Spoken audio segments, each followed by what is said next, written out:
With its seemingly long list of benefits, which includes boosting mood, alleviating pain, promoting healthy sleep and healthy digestion, improving skin conditions, and so many more, it's no wonder people are turning to essential oils to support their health and well-being. The popularity of these wonder-working oils is stirring interest in learning how to extract them for personal use or for business. Welcome to Extraction Essentials, where you'll learn and discover how to create a formula using quality engineered products. Hosted by Tony Frischknecht, this podcast is all about the process of extraction tools and the equipment that surrounds the extraction lab or facility. Create an income while enjoying the many benefits and uses of essential oils by tuning in to Extraction Essentials. Hey everyone, and welcome back to Extraction Essentials. I'm your host, Tony Frischknecht, and I'm here with Nick Gay, head of product development for Essential Extractions. Nick, welcome. How are you doing today? I'm doing great. How are you, Tony? I'm doing awesome. Hey, today we've got some fun stuff for you guys out there. We're going to be doing something new we haven't done, and we're actually going to be talking about tinctures and the creation of them. Nick, what are a couple of ways to make tinctures? Yeah, so the main way that most people make it is with high proof alcohol. You can also make it using glycol and vegetable glycerin as well. But most people do it this route with the alcohol. And so right now what we had been using is Everclear. So obviously it doesn't taste great, but it's super potent and it does really, really good job of extracting product. So let's tell the audience out there, what are we using the tincture for? Like, some people may have heard of tinctures, they may not have. What do you use them for? Totally. Yeah, so we're here in Colorado. So these two tinctures specifically are tinctures, but you can make a wide variety of different tinctures for all sorts of different uses. Like for example, a lot of like homeopathic doctors and things like that, they'll use tinctures, and things like nettle is used for helping like allergies, and there's the list goes on and on and on and on. Okay. So yeah, it's not just limited to just hemp. So what do you need the alcohol to do? What does that do? Yeah, so there's many different uses of tinctures. Today we're doing a tincture, but there are many different types. A lot of homeopathic doctors will use tinctures. Like, for example, nettle leaf is used to help with allergies, and the list goes on and on and on. So yeah, it's not just limited to or hemp, but today that's what we're doing. Okay, so what are the benefits of these types of products? Totally. Yeah, so I did two different extraction methods. One, which is a room temperature extraction method, and the other one was a sub-zero extraction method using alcohol. And so both of them will have different pros and cons. One of the biggest cons of the room temperature extraction, you can visibly see it's dark as night. But with that said, the reason that is because it's extracting all the different compounds like chlorophyll, plant matter, different cannabinoids and things like that. Whereas this sub-zero extraction really is only extracting mostly just the active compounds. So in this case, it would be the THC and CBD. How did you extract that sub-zero? Where did you do that? So we have a deep freezer here. And it's about like 0 to -10. So yeah, we did it in there, just pouring the vodka in with the and then letting it sit for 2 weeks. For 2 weeks? Correct. Okay. All right. So ingredients and materials needed. What is needed to do this? What you need is a couple clean jars, which, that's easy. Some Everclear or similar high proof alcohol, 2 ounces of the desired biomass. So in this case, it was various filtration media, which I've got over here, just some coffee filters, and then I also have some of this like fine 120 mesh screen that I use as well. And then other than that, you'll just need your little buddy tabletop CO2 extractor here, and then a couple of tincture dropper bottles to use the final product. Okay, take us through the process. Yeah, totally. So what you're going to do first is you're going to pour your desired amount of biomass into the jar. Of course, this already happened 2 weeks ago. So you'll just put the ground or whole flour straight into the jar, and then pour the desired amount of Everclear over that. In this case, I used 1 pint. You can use more or less depending on how strong you want it. But with that said, you definitely want it to cover all of your material in there. And then you let it sit for 2 weeks. This one I let sit for 2 weeks, room temperature in the dark. And then this one was sub-zero for 2 weeks. And why did you put it in the dark? So light degrades a lot of different compounds, whether that be flavors, but in this case, cannabinoids, light destroys it. So. Okay, that makes sense. All right, so sub-zero tincture infusion. Yeah, totally. So I'll just give you some of the pros and cons and stuff like that. So the sub-zero is very effective to selectively extract compounds. So you're getting the THC, the CBD, and a few other compounds with the sub-zero extraction, whereas you're getting the entire full spectrum here, including plant waxes, chlorophyll, and that's why you're seeing that super dark color there. So and the downside of the room temperature extractions, it typically doesn't taste very great, but it does have a lot more. If you're using it for medicinal properties, it'll have a lot more medicinal properties, whereas this sub-zero extraction is more of I would say a recreational product or something where if someone's in like a lot of pain and they need high doses of THC or CBD, then that would be the route you'd want to go. So the medicinal one basically tastes more like medicine. Is that what you're saying? Totally. And that's typically the case, ain't it? Exactly. It's been funny in our world of over-the-counter drugs, the more they've made them taste better so people actually buy them, right? As I've noticed that's happened over the last decade a lot more. Oh, yeah. Gummy vitamins.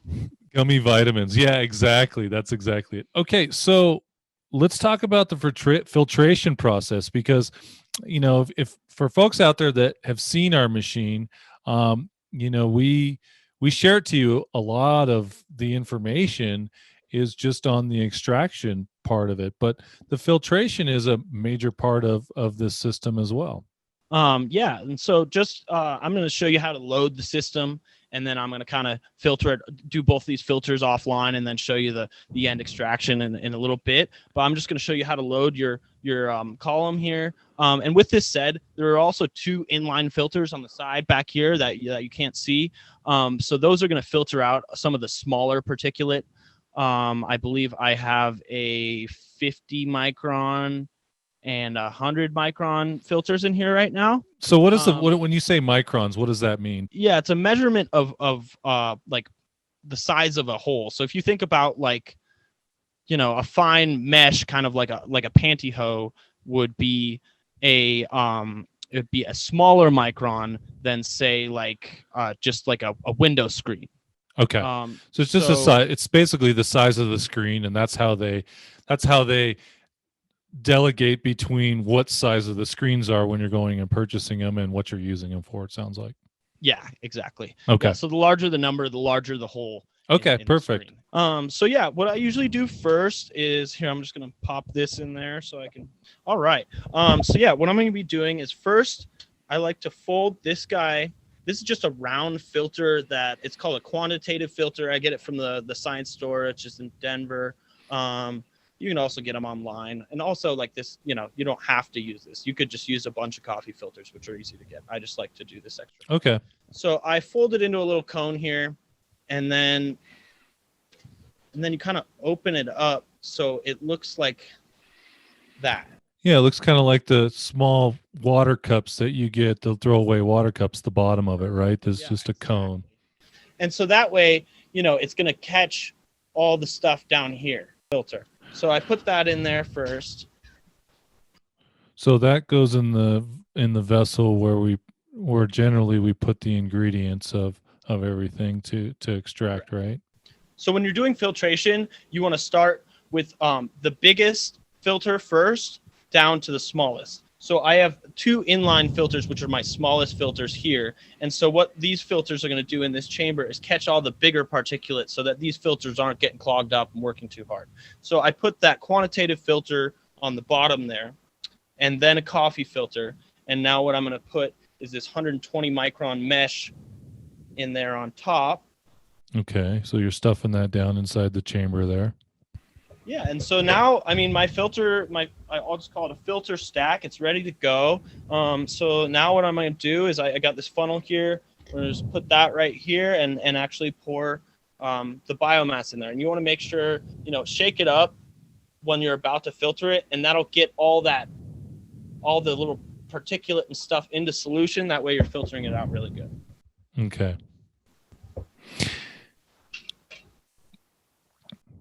So that's the solution that you've already extracted now, and now you're going to filter that first and use this as a filtering system.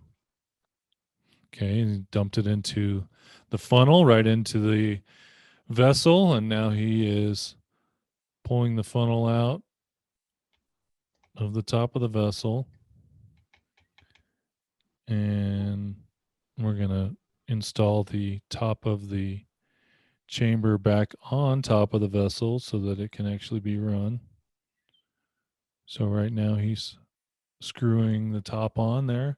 It's got these little wing nuts on top. There's how many of them are there? Is there, Nick? Is there six or okay, so there's 6 wing nuts that he spins on top there. So takes just a moment. We actually, when we created this thing, these all needed an Allen wrench to actually take off. So we updated the one we have now, and it's okay. Nick's almost finished installing the top on the vessel here.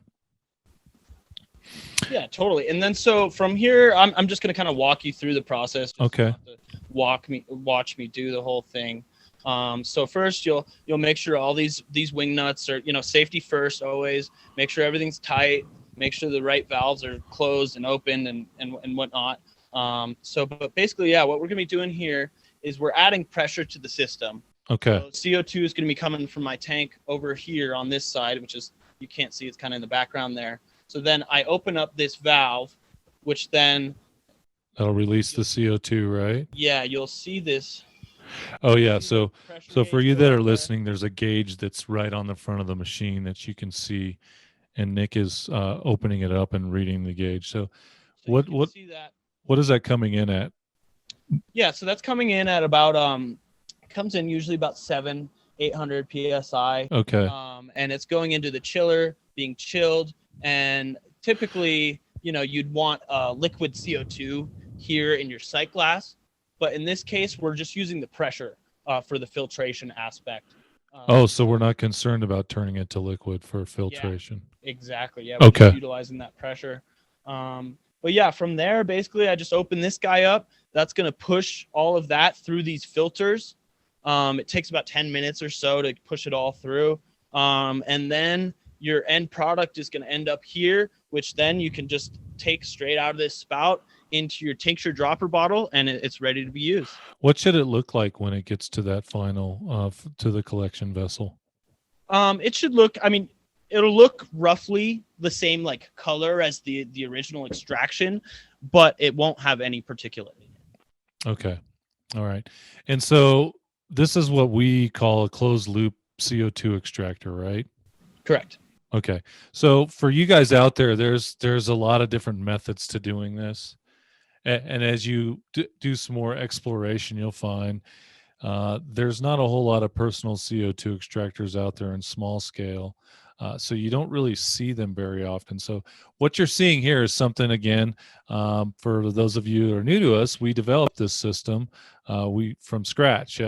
We've taken our knowledge over the years of extraction facilities and labs and created this small scale system. Now, there's so many other things you can filter with this, and we are going to be doing another show on that. So you guys will be seeing a lot of that. But if you guys have questions about filtration and you want to hear about, well, what could I do with this? Or what could I do with that?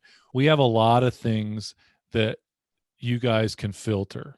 And you can, what are some of the products that you actually put in the system to filter? I believe there's a silica, right, that we can use to filter different things to get different products, right? Yeah, totally. So you could do a couple different things with this. So like if you're just doing a tincture filtration, really you just need basic filters just to catch particulate. But if you were to try, if you're doing a chromatography or something like that, where you're actually trying to change the actual color, then yeah, you could put different medias and powders and things like that that will then filter out color, water, different compounds and things like that. But that's a much deeper dive for later down the road. But there is a lot of possibilities is really where I was Totally. going with this for you guys. Yeah.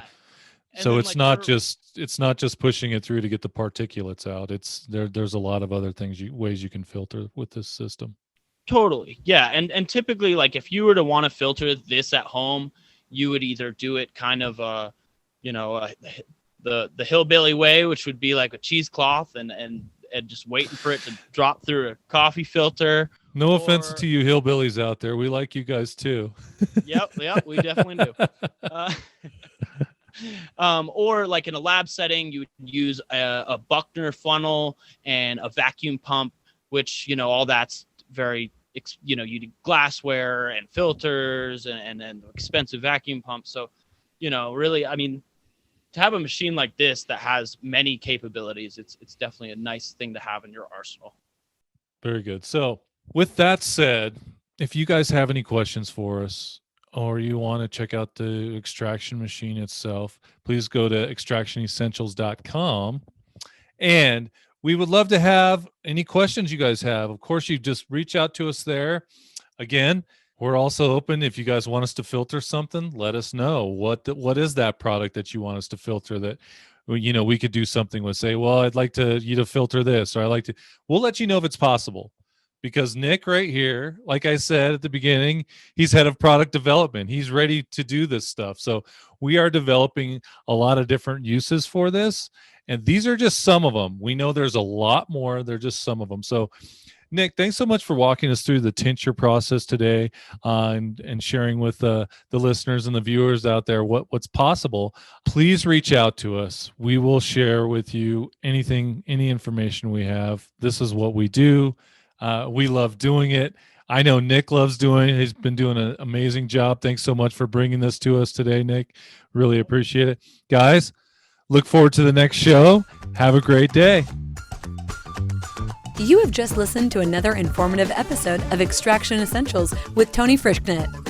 We invite you to come back next time as we strive to provide useful knowledge and tools every week to help you on your extraction business. You can also visit extractionessentials.com for additional resources and to know more about working with Tony. See you again next time.